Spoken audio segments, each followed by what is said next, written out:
Hello, neighbor. My name is Jane, and I hope you recognize me, or perhaps I hope you don't recognize me, because I certainly am out here in the woods on a little running adventure at our cottage. This is where we are hibernating. I call it hibernating, although everyone else calls it self-isolating or physical distance, which I prefer to social distancing. And the thing I love about being here are the trees that you can see behind me and the path. And I just saw two red squirrels merrily chasing each other up and down a tree. I have been out for an hour and 20 minutes or so running, and I have seen only 3 people. And I was very happy to see those people. I know them, but I couldn't stop and talk. A, because I'm running a particular distance and time, and B, because I just maybe was deep in thought. In fact, I was listening to a podcast with Anna Maria Tremonti interviewing David Suzuki on aging and change, and I'll say hope. But I don't want to go down that rabbit hole right now, and I wish I could see a rabbit. So I'll tell you where I am. I am on the shores of Georgian Bay, just west of Midland, Penetang, and it's called Thunder Beach. And we have our cottage on the east shore, so we get those beautiful sunsets. And as much as I love being up here, and here I'll digress a little bit, I love being here because this is the closest I come to home. I grew up in northern Ontario, near North Bay, a little town called Powassan. And in the summer times, we, all of us, 6 children, a dog or 2, and my parents would load into one vehicle, no seatbelts, and head for the cottage. And at that cottage, there was no running water, no electricity. We had to go there by boat, and gas was to be preserved because we didn't have much. And so our mode of transportation were canoes or rowboats or swimming or tires that were inflated so that we could have some fun. And so the 6 of us learned to get along in the woods, carrying water and helping Mom make the fires, and often generally being a nuisance. How we all, well, at least the 3 oldest ones. I'm the 3rd eldest, so the 3 older ones would go fishing with our peanut butter sandwiches just as the sun was rising. We would catch some fish, bring them home for my mom and dad to cook them for our breakfast. We would catch frogs. We would watch turtles laying their eggs in our little sandbox and help the turtles to launch back into the marshy lake. So there were rocks and trees and animals and lots of birds, and those are my formative years. And so now, at the ripe old age of 71, this is where I go back to the earth. So here we should acknowledge the land on which I stand and on which your homes and residences are situated. And we acknowledge that these lands are the lands of our First Nations peoples. They were not ceded to us. They were not bought by the Crown, except, for instance, the whole shores of Lake Ontario and the St. Lawrence pretty much were bought for the price of some ammunition, a few muskets, and enough red cloth to make 13 warm coats. So you see, there's a fair bit of injustice there. And so our cottage, we paid for it, but I wonder at what cost our First Nations peoples gave up this land on which I stand right now and on which my cottage stands. So that's what I carry today. I was walking in our garden a couple of days ago. In the city, I had to go in for a couple of days to pick some things up. And the crocus are coming up in our garden. And I know that crocus have corms.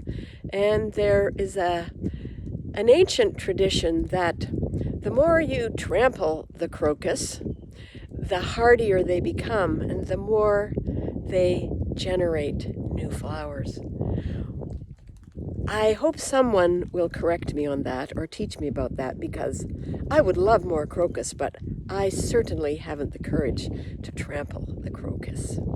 And then as I walked down to the lake yesterday, there were 4 white snowdrops peeking up between some rocks right by the lake that I hadn't seen before. They must have been there, and maybe I just wasn't paying attention. But snowdrops do not have corms. They have bulbs like daffodils and tulips. So I don't think they want to be trampled. We could research that. I think part of why I'm telling you that story is because it seems to me, and part of me wants it to be true, that the crocus can be trampled, and the more they're trampled, the stronger they get, because it reminds me of our human selves.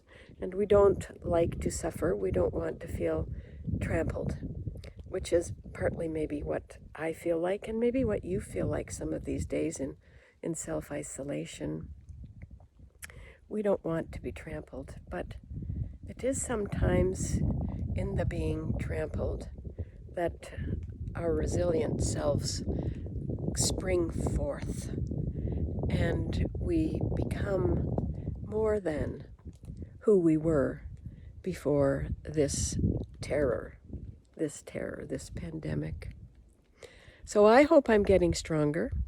I think I must be, because I was talking to Jane Sandon this morning, and I was almost wailing about the stress I feel at sending you a video of a reflection during this time. Not sure that I was able to manage the technology, able to speak so directly to you, so you can see me as I am in a different state, different than you usually see me. And I wasn't sure that we would be able to connect as I would want to connect. But Jane assured me that these are technologically challenging times for all of us. Even our 30 and 40 somethings are wrestling with this technology, and I would really encourage you to tune in to the Sunday worship services, to the Wednesday evening reflections. Maybe this one accepted. No, that's not very good. To tune in to the Sunday services, to the hymn sings, and just see and be a part of what is happening in your church. Now, here I see someone coming along with a dog walking. I think she is going to go around, and maybe I will move along as I continue to talk to you. I've got to pick up my mittens because it is cold and rainy here. So I'm going to keep talking, and she won't know what on earth I'm doing. I'm videotaping something. Hello. Oh, hi. How are you? Good, thanks. How are you? Good. I'm well, thank you. Good. It's a beautiful dog you have there. Oh, thank you so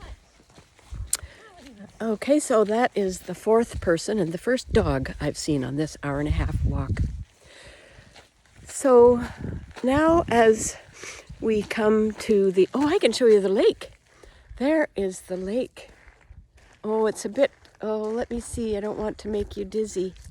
But there's Georgian Bay, and we're on the rocky side. There's a beautiful sandy beach just behind me. And the beach is a beautiful, beautiful soft sand. And it's about a kilometer or a kilometer and a half long. But it's very heavily populated, actually. And so we have moved. We were on the beach, but we wanted to move to someplace quiet. So really, we are in the woods here with very few people. And I've just come from the beach where there are lots of people, and again I say, I only saw 4 people and 1 dog. So now I think I want to remind you that we care for all of you. I love you. I long to see you face to face. I hope that you are well and that you stay well, that you continue to love life and love each other, that you continue to yearn for the comfort of a friend's touch. And as we even deny a friend's touch during this time of isolation, we must continue to yearn and to hope. And with that, I will say goodbye for now. And perhaps if I master this, I will send you a little video, or perhaps we can have a video chat. I'm not sure, because technologically it is all a bit much. I love you lots. I am thinking of you every day. And with that, peace, salam, shalom. Peace, salam, shalom. Peace, salam, shalom. Peace, salam, shalom. Peace, salam, shalom. Peace, salam, shalom. Peace, salam, shalom. Peace, salam, shalom. And may God water the gardens of your love. Make the sun shine tomorrow in your windows and onto your faces. And may God hold you in the palm of their hand. Amen and amen.